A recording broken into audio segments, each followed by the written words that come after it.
प्यारे बच्चों, नमस्ते। मुझे आशा है कि आप सब घर पर स्वस्थ और आनंदित होंगे। नैतिक शिक्षा में पाठ नंबर 5 को आज हम लोग पढ़ने जा रहे हैं। इस पाठ में शीर्षक है गायत्री जप का प्रभाव। डीएवी विद्यालय में पढ़ने वाले सभी बच्चे गायत्री मंत्र को जानते हैं और आप 8वीं क्लास से पहले भी 2-3 बार गायत्री मंत्र को पढ़ चुके हैं। क्लास 2 में, 4 में और 5 में। अर्थात इस मंत्र का 3 बार आपको 2, 4 और 5 और ये चौथी बार आप गायत्री मंत्र को पढ़ने और समझने जा रहे हैं। आप समझ सकते हैं कि एक ही मंत्र को 8वीं तक 4 कक्षाओं में क्यों बार बार कहा जा रहा है, क्यों पढ़ाया जा रहा है। इसका कारण है कि इस मंत्र का प्रभाव अत्यधिक है और इस मंत्र का लाभ बहुत अधिक है। इस पाठ में जो अंतर है उन 3 क्लास के पाठों से यह है कि उसमें तो गायत्री मंत्र और उसका अर्थ दिया हुआ है, परंतु इस चैप्टर में, इस पाठ में गायत्री मंत्र का क्या प्रभाव होता है जीवन में, यह बात लेखक ने कोशिश किया है आपको बताने और समझाने का। आप सब बच्चों को गायत्री मंत्र तो याद है ही। आप अंतःकरण से अपनी आँखों को बंद करके एक बार गायत्री मंत्र को साफ साफ पहले बोल लीजिए। ओम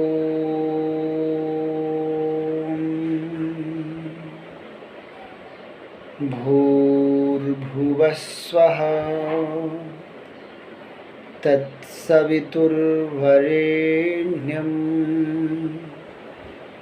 भर्गो देवस्य धीमहि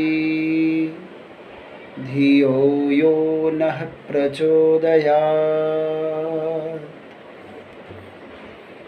तो प्यारे बच्चों, यह जो मंत्र है, जो 2 क्लास में, 4 क्लास में, 5 क्लास में इस मंत्र का जो अर्थ बताया हुआ है वो बहुत ही संक्षेप में है। वो क्या है?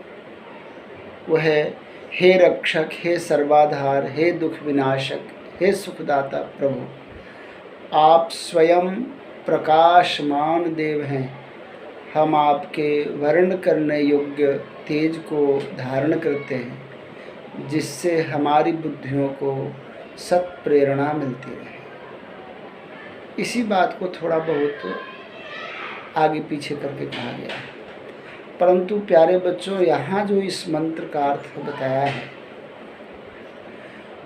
उस अर्थ वो है जो महर्षि स्वामी दयानंद सरस्वती ने संस्कार विधि नामक पुस्तक में, यहाँ रखी हुई है मेरे पास संस्कार विधि पुस्तक, आपको दिखा भी देंगे, तो इसमें रखे हुए देखो। तो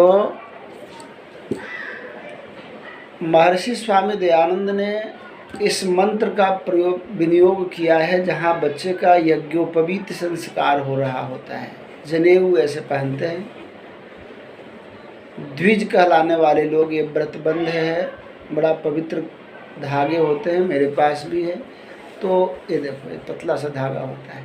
तो इस तरह से यज्ञोपवीत के समय में इसका विनियोग किया हुआ है कि एक पढ़ने वाले छात्र को कैसे विचार करके इस मंत्र को पढ़ना चाहिए, वो मंत्र का अर्थ यहाँ दिया हुआ है। गायत्री मंत्र को की इतनी विशेषता है कि इसके कई नामों से इस मंत्र को जाना जाता है। जैसे सावित्री मंत्र, गुरु मंत्र, वेद माता मंत्र, महामंत्र और गायत्री। ये 5 इसके नाम हो। 5 नाम होने से इसकी विशेषताओं में और प्रभाव बढ़ जाता है। सावित्री मंत्र, सविता सूर्य को कहते हैं, जो प्रकाशकों का भी प्रकाशक है, संसार का उत्पादक है, उसका नाम सविता है। तो इसलिए उसका नाम एक सविता मंत्र भी कह दिया कि यह उत्पत्ति करने वाला, संसार का निर्माण करने। मैंने कहा यज्ञोपवीत कराते समय गुरु इस मंत्र को अपने शिष्य को सबसे पहले देता है, इसलिए इसका नाम गुरु मंत्र है।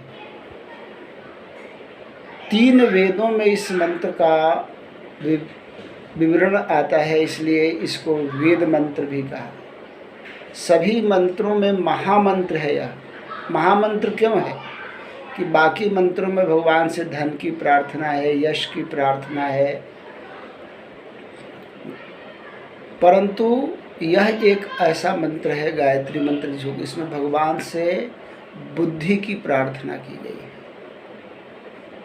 सोचो कि जहाँ सुमति तहाँ संपत्ति नाना, जहाँ कुमति तहाँ विपत्ति निधाना। ये रामायण में तुलसीदास ने कहा कि जहाँ सुमति होती है तो वहाँ सब प्रकार की संपत्ति आ जाती है, और जहाँ कुमति हो जाए, रावण के पास सब कुछ था, उसी के प्रसंग में कहा है रामायण में,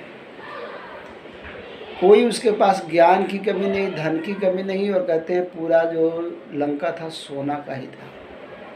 तो क्या चीज़ की कमी हुई उसके अंदर? बुद्धि खराब हो गई। सीता को हरण करके लाया, राम से युद्ध ठान लिया। तो गायत्री मंत्र को महामंत्र इसलिए कहा कि इसमें बुद्धि की प्रार्थना की गई है, और जिस छात्र के पास मेधा बुद्धि हो जाए, प्रज्ञा बुद्धि हो जाए, तो बच्चा, वो छात्र, वो विद्यार्थी अपने क्लास में, अपने परिवार में, अपने समाज में अलग हो जाएगा।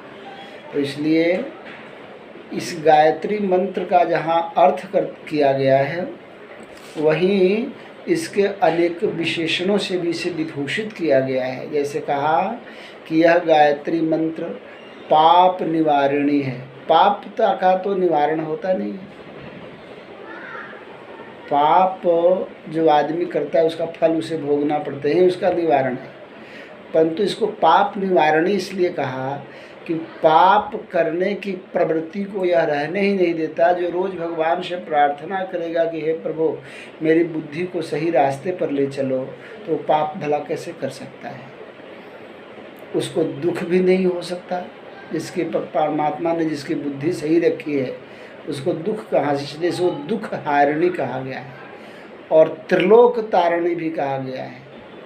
3 लोक है, कहते हैं एक धरती के नीचे जो है भूलोक, एक धरती वाला भुवः लोक, और एक अंतरिक्ष का लोक स्वलोक है। तो यह तीनों लोकों को तारण करने वाली है। जिसके पास बुद्धि होगी वो तो सारे संसार में अच्छा हो ही जाएगा ना। तो महर्षि स्वामी दयानंद ने जो अर्थ किया है, मैं ये अर्थ का सभी मंत्रों के अलग अलग भाग का अक्षरशः अर्थ करके भी आपको दे रहा हूँ। इस पुस्तक में थोड़ी सी उसमें आगे पीछे है, इसलिए समझने में आपको थोड़ी दिक्कत हो जाएगी। तो मैं सब जितने भी अक्षर हैं गायत्री मंत्र में, जितने भी शब्द हैं, उसका मैं अलग अलग अर्थ करके आपको फोटोकॉपी भी भेज दूंगा, आपके वीडियो में चला जाएगा। अभी आप सुन लो केवल मेरी बातों को जो मैं आपसे कहना चाह रहा हूँ। प्यारे बच्चों, जप कहते हैं उसको कि जप शब्द का अर्थ ही है कि जो आप जप कर रहे हैं, भगवान का ध्यान कर रहे हैं, तो वैसी ही आपकी भावना हो जाए। योग दर्शन में एक सूत्र है, जपस तदर्थ तदर्थ भावनम। अर्थात आप जब कहें कि हे भगवान आप मेरे रक्षक हो, तो पूरा समर्पण हो। ये नहीं कि चूहा आ गया, छिपकली आ गई, सांप आ गया, अगर उसे डर रहे हैं और भगवान को करें कि हे भगवान आप मेरे रक्षक हो, तो भगवान पर आपका विश्वास नहीं न हुआ। तो उसी तरह जब गायत्री मंत्र का आप जप करने जाएं तो आप ऐसे महसूस करें कि परमात्मा मेरी रक्षा कर रहा है, मेरे सब दुखों को दूर कर रहा है, सब प्रकार के सुख मेरी ज़िंदगी में प्रदान कर रहा है, वो मेरी अज्ञान को दूर कर रहा है, मेरे जीवन में ज्ञान का प्रचार और प्रसार कर रहा है। यह भावना आपके अंदर में होना बहुत ज़रूरी है, तभी जाकर के गायत्री मंत्र का पूर्ण लाभ आपको मिल सकता है।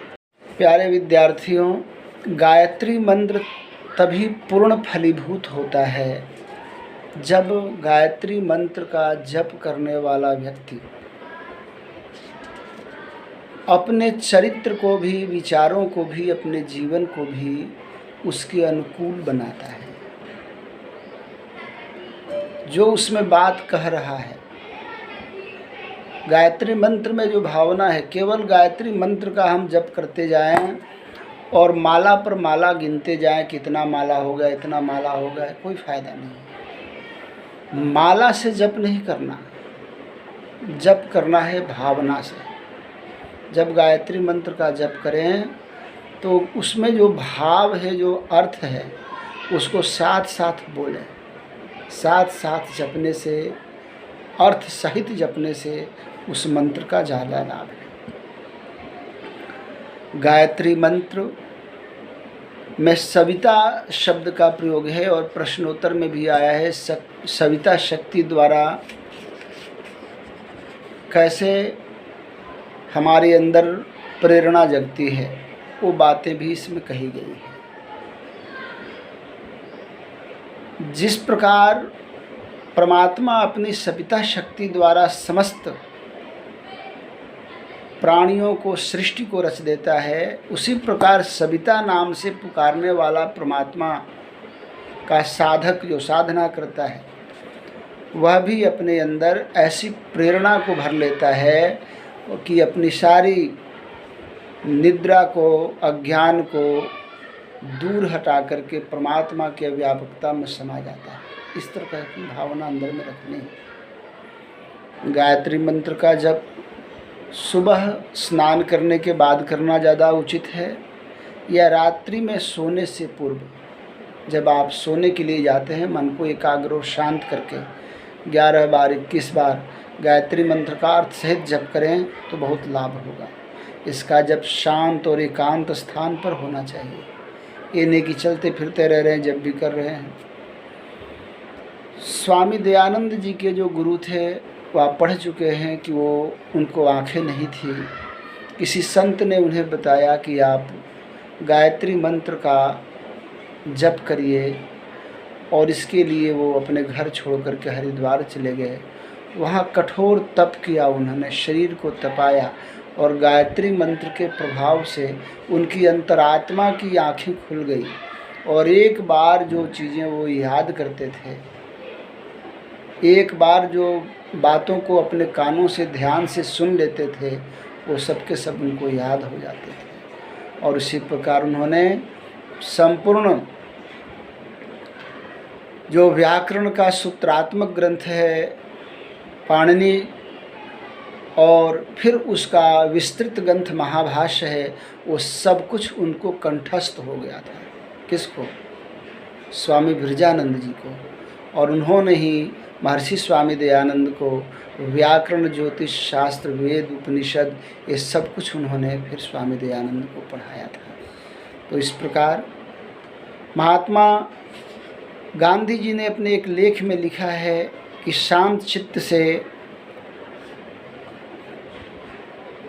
गायत्री मंत्र का अगर जप किया जाए तो वह आपत्ति काल में संकटों को दूर करने में हमारी सहायता करता है और आत्मोन्नति में भी उपयोगी है। महात्मा आनंद स्वामी जी को भी गायत्री मंत्र का बहुत प्रभाव पड़ा था। महात्मा आनंद स्वामी अभी जो हमारे डीएवी कॉलेज प्रबंधन कमेटी के प्रधान है, पूनम सुरु जी उनके दादाजी थे।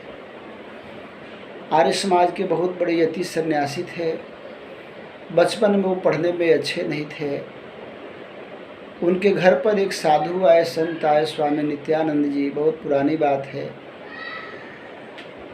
और उन्होंने कहा, माता पिता अपने प्यारे बच्चे, जिसका नाम बचपन का खुशहाल चंद था, बहुत दुखी थे कि स्कूल से रोज़ नाराज़गी की शिकायत आती थी टीचर्स के पास से, स्कूल में से, प्रिंसिपल के पास से कि इसका पढ़ने में मन नहीं लगता है, इसको क्यों आप इस स्कूल में रखे हुए हैं, इसको ले जाइए।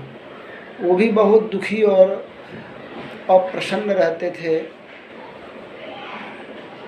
स्वामी नित्यानंद जी आए उनके घर पर, उन्होंने अपने बेटे की बात कही और स्वामी नित्यानंद जी ने अपने प्यारे खुशहाल चंद को, जो बाद में आनंद स्वामी बने, उस बालक को समझाया कि प्यारे बच्चे, तुम अर्थ सहित गायत्री मंत्र का जप करो।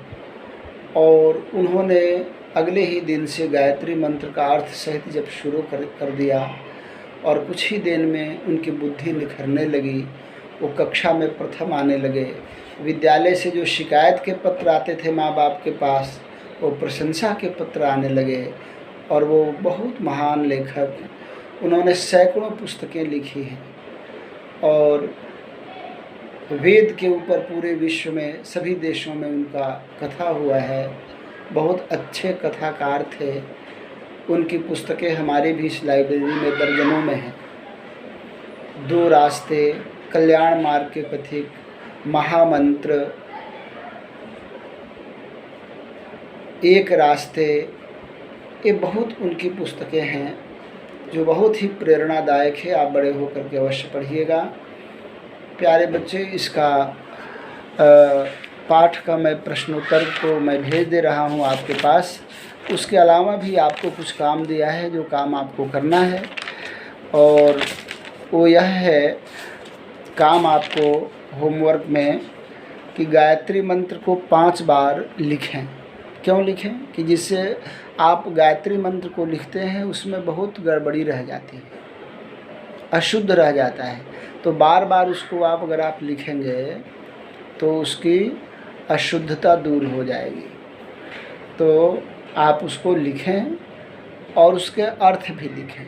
बार बार अर्थ लिखने की ज़रूरत नहीं है, एक बार अर्थ लिख लीजिए और उसको याद कीजिए। ये आपका होमवर्क है। और आपके लिए प्रोजेक्ट वर्क भी दिया हुआ है कि इस लॉकडाउन के समय में आप सुबह में स्नान करके कम से कम 11 बार गायत्री मंत्र का अर्थ सहित पाठ कीजिए। मुझे विश्वास है आप सब बहुत अच्छे बच्चे बन जाएंगे और जिन बच्चों की मम्मी पापा से शिकायत रहती है वो शिकायत भी दूर हो जाएगी आपकी। और साथ में गायत्री मंत्र का जप तो कीजिए ही, मम्मी पापा को सुबह में उठ करके प्रणाम भी कीजिए। रात में सोते समय भी टीवी देखते देखते मत सोइए। माता पिताजी की सेवा करिए, थोड़ा पैर दबा दीजिए, मम्मी का ज़रूर सेवा करिए और उनको प्रणाम करके उनसे आशीर्वाद लेकर के फिर सोने जाइए। आपका भविष्य बहुत उन्नत होगा, मुझे विश्वास है। गायत्री मंत्र का आप जप भी कीजिए और बड़ों का आदर सम्मान और सत्कार करने से बच्चों के जीवन में आयु, विद्या, यश और बल की वृद्धि होती है। तो आप बलवान भी बनेंगे, धनवान भी बनेंगे, आयुष्मान भी बनेंगे और विद्वान भी बनेंगे। अगर ये चारों चीज़ आप बनना चाहते हैं तो गायत्री मंत्र का जप कीजिए और अपने अच्छे अच्छे माता पिताजी की सेवा सत्कार कीजिए, उनको प्रणाम कीजिए, नमस्ते कीजिए और अपने जीवन को श्रेष्ठ बनाइए। बहुत बहुत आपका धन्यवाद। मुझे विश्वास है आप होमवर्क को, प्रोजेक्ट वर्क को पूरा करेंगे और प्रश्नोत्तर भी लिखेंगे। धन्यवाद।